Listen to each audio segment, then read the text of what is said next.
man, and we're insufficient. You know, it's not insufficient. The volume of our intro song. Yeah, but it's correct. That's the right volume. So people listening to us driving in their car are like, oh, that's perfect. Right. Yeah, because before you had it so quiet that you couldn't hear the coolness of the outro of that intro. So you're saying I was a little thin? Oh, super thin. Yeah. I wonder, shitty baby if that's diaper what thin. was going on the first half of that summer tour we just had with Trey's guitar. It could have been. So it's, tour's over. We're moving on. We're not even talking about it. Get on with your... No, I'm not moving on. I got questions. I've got answers. I've talked to a bunch of people. We're going to talk to a bunch of people, hopefully this week or next week. We've got a couple of invites out. Recording schedules are hard, so it's not always easy to get people on. But I talked to this guy who I think his accounts across the board are Play Like Trey. Oh, yeah. The dude spends, I think, most of his time just playing guitar like Trey.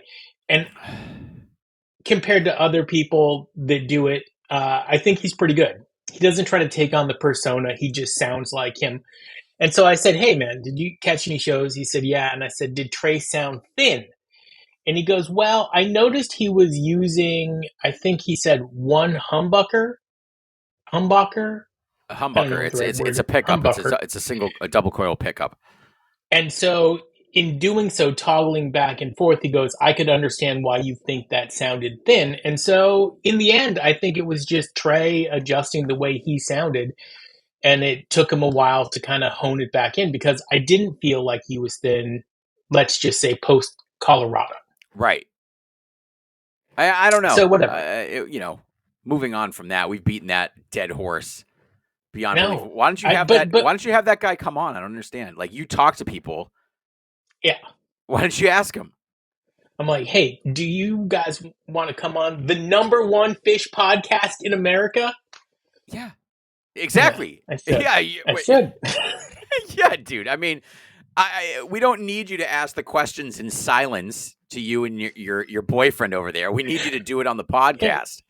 Call me Scoops Meekins. You know what I mean? I'm over here with a notepad asking questions, getting the inside scoop. You gonna pass that Scooby snack? Okay, so, we're back to our normal format. Sort of. We don't have live Phish to talk about, which is a bummer. That's fine. But we do have other things to talk about. So, hey, we're back. We're back. By the way, everybody who's new, thank you. We got a couple of new reviews. Thank you for those. I love it how on Apple Music, under one of the I don't know if you saw it. It says this is definitely not written by Nick. That, or it says either Nick's an idiot or a complete genius. Did you see that one? I think that was my mom that wrote that. Just FYI. We do have a text number. And going forward, we're going to need some information and help from you guys. So the number is 802-276-1986. You can text us questions, comments. You can get involved. Rate Matt's mustache on a scale of 1 to 10. This helps your community. Anybody that comes in under a 7's a liar. This helps your community. It does.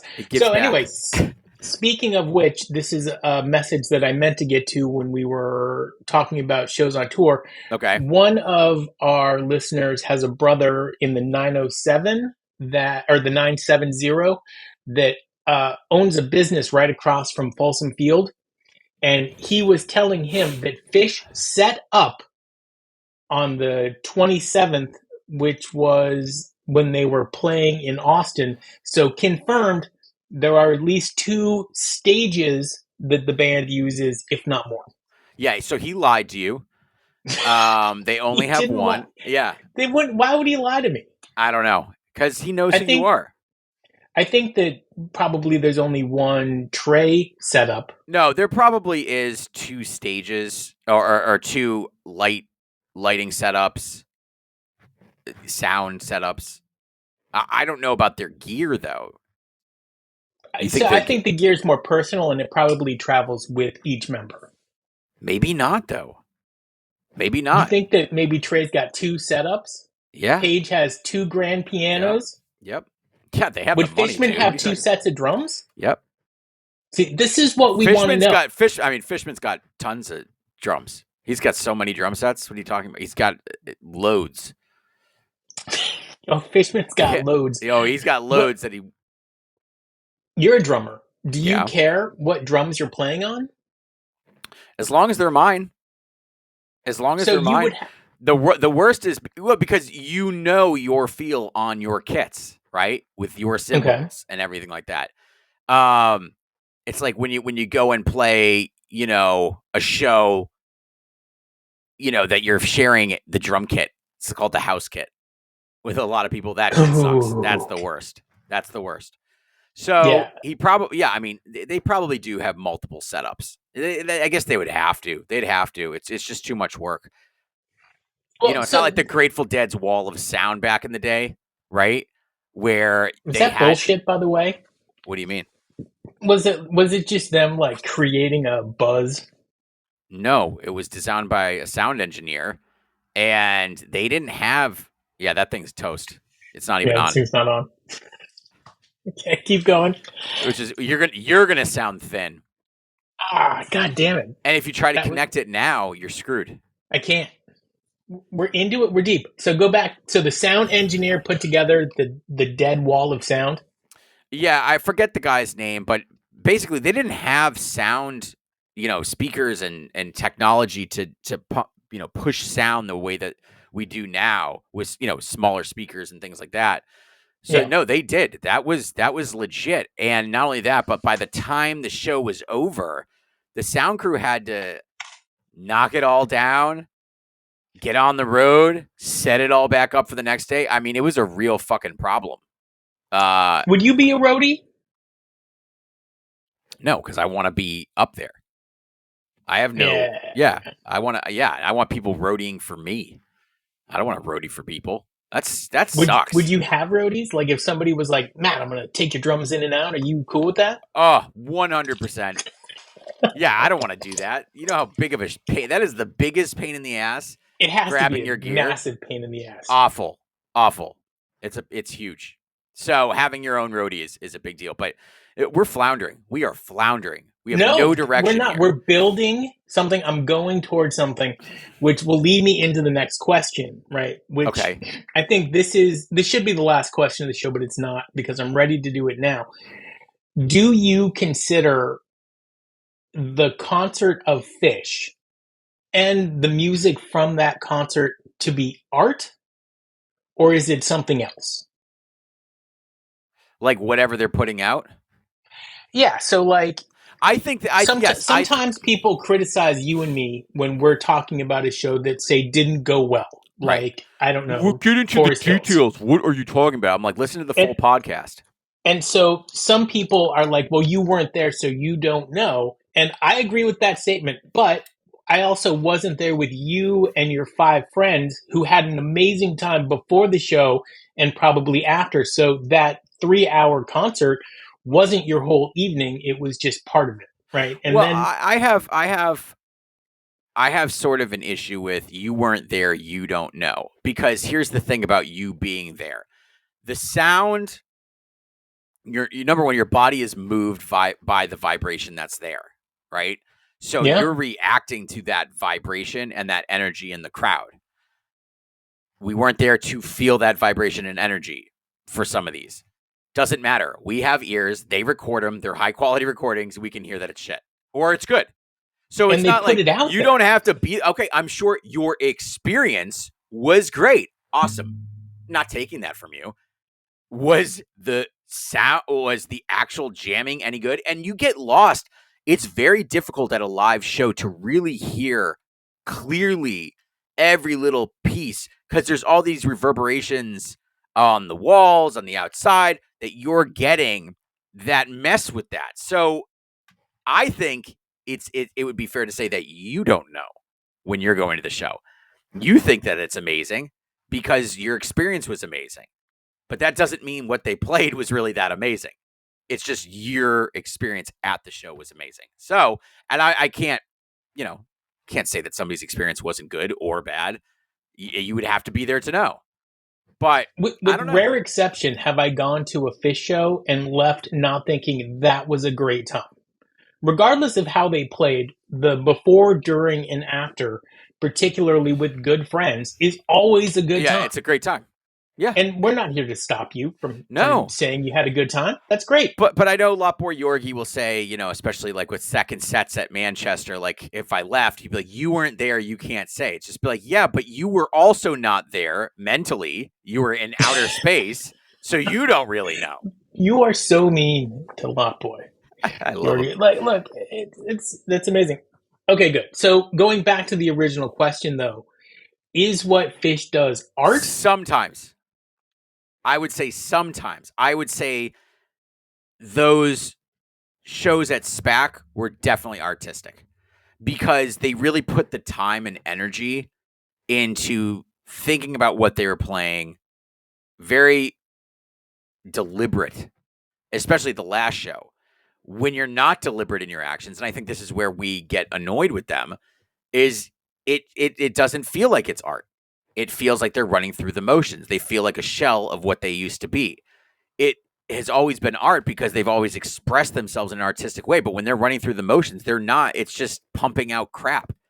So I don't know. Sometimes and sometimes not.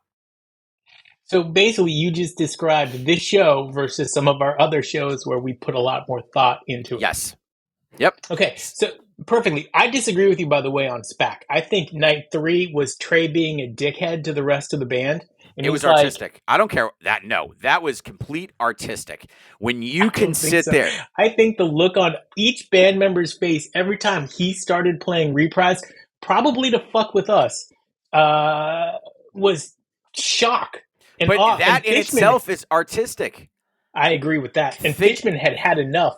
When, in that split open and melt, when Trey goes back into I know he wanted to play and the then beat. Wraps it up. So he also tried to pull the ripcord in So you could hear him do the fill, and Trey just kept Nobody going. Stopped. Nobody stopped. Great.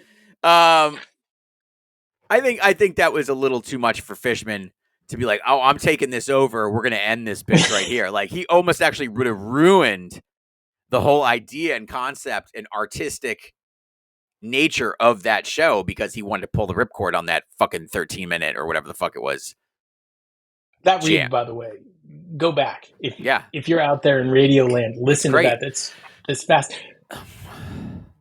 This brings me. I had a segueing question on that, which is, oh yeah, this was it. So who's in charge? Why are you holding that thing? It's not on.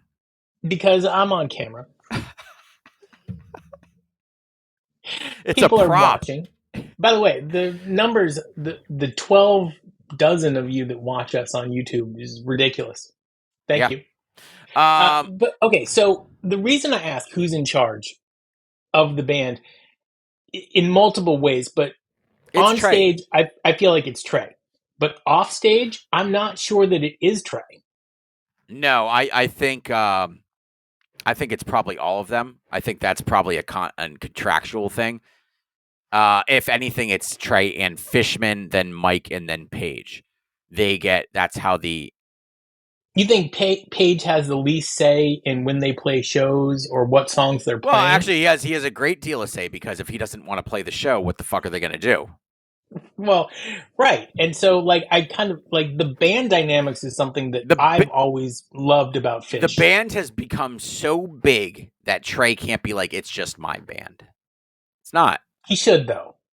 Right? It would be a better experience if Trey was mid-90s dickweed Trey and it's like, hey, you fuckheads, get in line. Yes or no?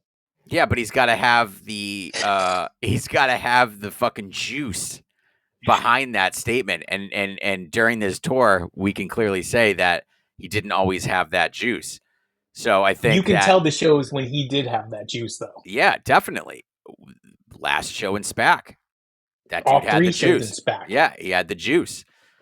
Okay, so the reason I bring it up is Trey last night or the night over the weekend played Bellwether in Los Angeles, right? And we've got a set list here.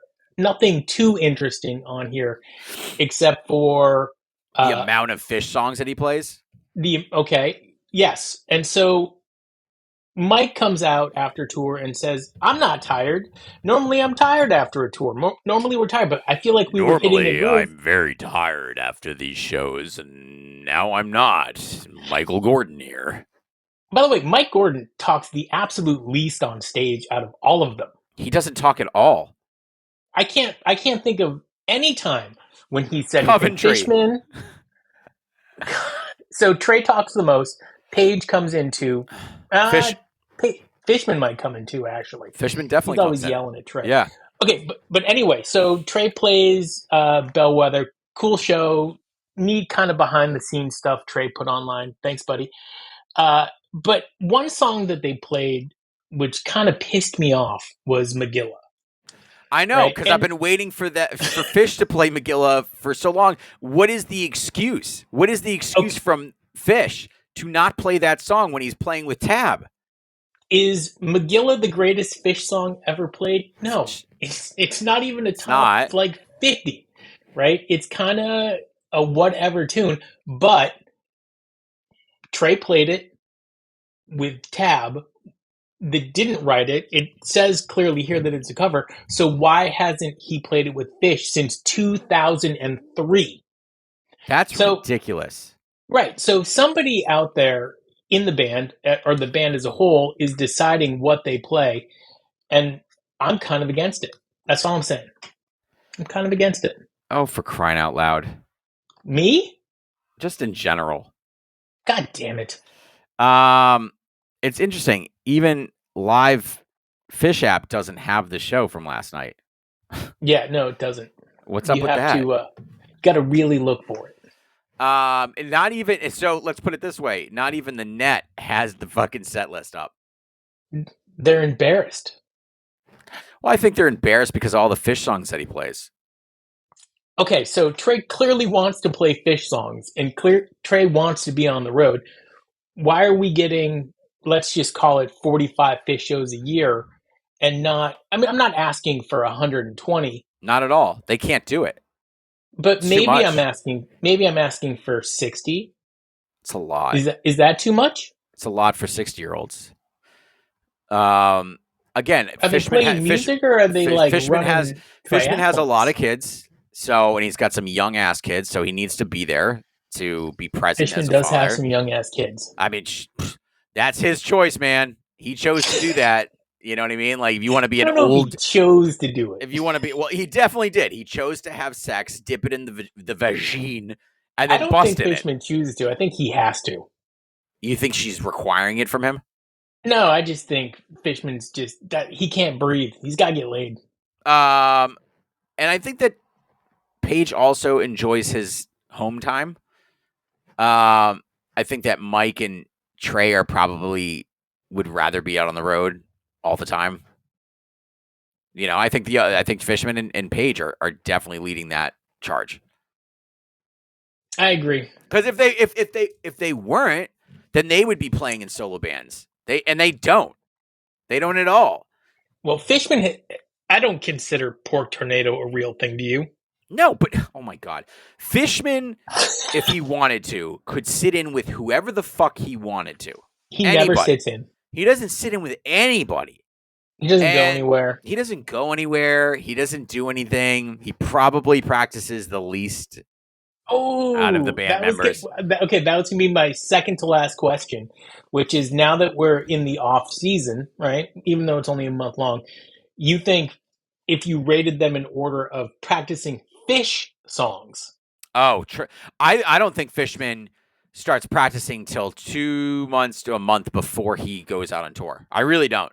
And you can, if you are a musician, you can see when people practice. I mean, you can see, you know, he obviously was pretty good on this tour and then got better as the tour went on because he has to play all the time.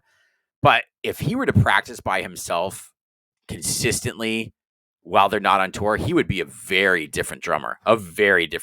He you know, look at Danny Carey, the drummer from Tool. That motherfucker still takes drum lessons, and he is unbelievable. He is an unbelievable drummer. But the minute that you as a musician say, I'm as good as I can be, that's the minute that you start digressing as a musician.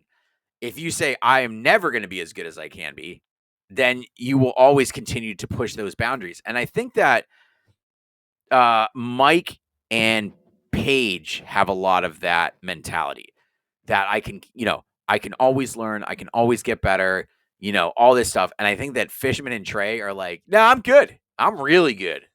I'm the top of my game. Like, I'm going to agree with you here. I think Paige probably plays the most Phish songs I think by he plays. himself. No, I think he plays a lot. Period. I just think he plays. Oh, he's playing have to all play the time. Phish songs. He can just play. No, but I feel like he's playing specifically his parts in Phish songs because there's no moment. I mean, this tour is rare exception, but since they came back, I can rarely think of a time where it was time for Paige to have the spotlight on him during a song, and he wasn't there. Very different. He doesn't have the spotlight on him very much in general. I think he does. No, what you mean just while he's jamming or during set parts?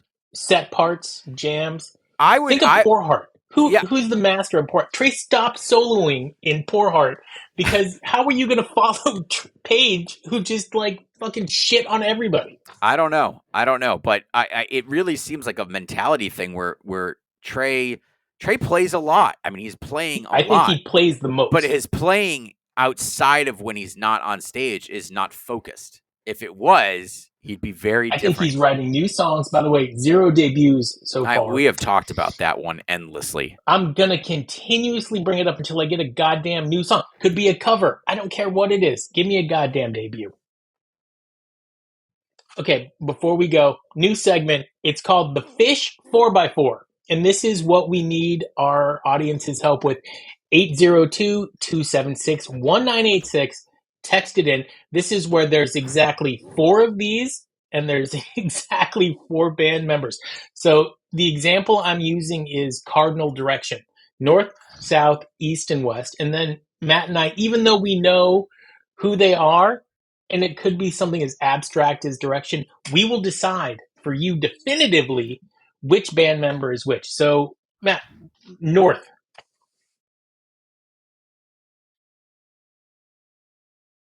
Trey.